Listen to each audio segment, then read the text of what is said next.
रूपन्देही जिल्ला कञ्चन गाउँपालिका वडा नम्बर 4 धौलागिरी चोकका 17 वर्षीय ईशान शर्माको मृत्युबारे प्रहरीले प्रारम्भिक रिपोर्ट सार्वजनिक गरेको छ।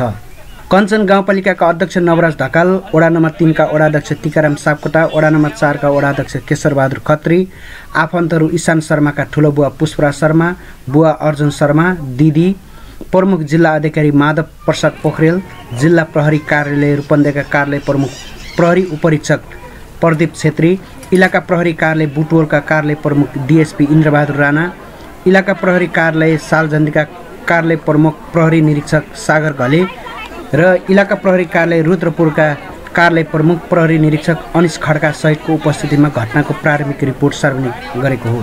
चालक सन्तोष छेत्रीले चलाएको लु 2 ख 4948 नम्बरको फोर्स गाडीको ठक्करबाट ईशान शर्माको मृत्यु भएको कुरा इलाका प्रहरी कार्यालय बुटवलमा घटनाको प्रारम्भिक प्रतिवेदन सार्वजनिक गरेको जनप्रतिनिधि तथा वडा नम्बर 3 का वडा अध्यक्ष टिकाराम सापकोटाले जानकारी दिनुभएको छ। ईशानको कोही कसैले हत्या गरेको नभई बिहेमा आएका आफन्तहरूलाई घर छोड्न जाने क्रममा उक्त फोर्स गाडीले ईशानलाई ठक्कर दिने क्रममा निजको मृत्यु भएको भन्ने जिल्ला प्रहरी कार्यालय रूपन्देहीका प्रहरी नायब उपरीक्षक तथा सूचना अधिकारी सुरज कार्कीले प्रतिवेदन सार्वजनिक गर्नुभएको कुरा कञ्चन गाउँपालिका वडा नम्बर 4 का वडा अध्यक्ष केशरबहादुर खत्रीले जानकारी दिनुभएको छ।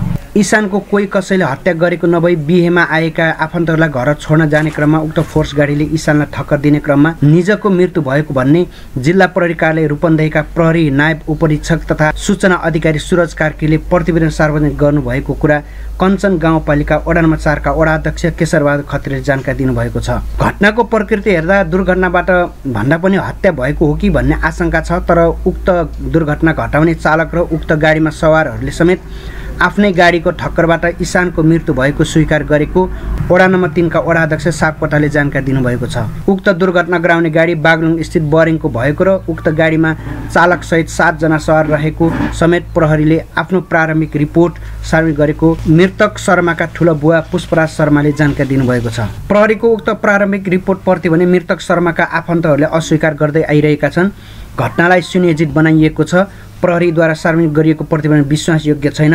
वास्तविक दोषीलाई उन्मुक्ति दिन घटना घटाउने व्यक्ति नयाँ सिर्जना गरिएको हुन सक्छ, ठुलो बुवा पुष्पराज शर्माले भन्नुभयो। गत पुस 2 गतेदेखि सम्पर्कविहीन भएका ईशान शर्माको शव घर नजिकैको नालीको ढक्कनमुनि विभत्स रूपमा भेटिएका थिए। टाउको पछाडि गहिरो चोट र आँखा फोडिएको अवस्थामा मृत भेटिएका मृतक शर्माको शव लुम्बिनी प्रादेशिक अस्पताल बुटवलमा राखिएको छ।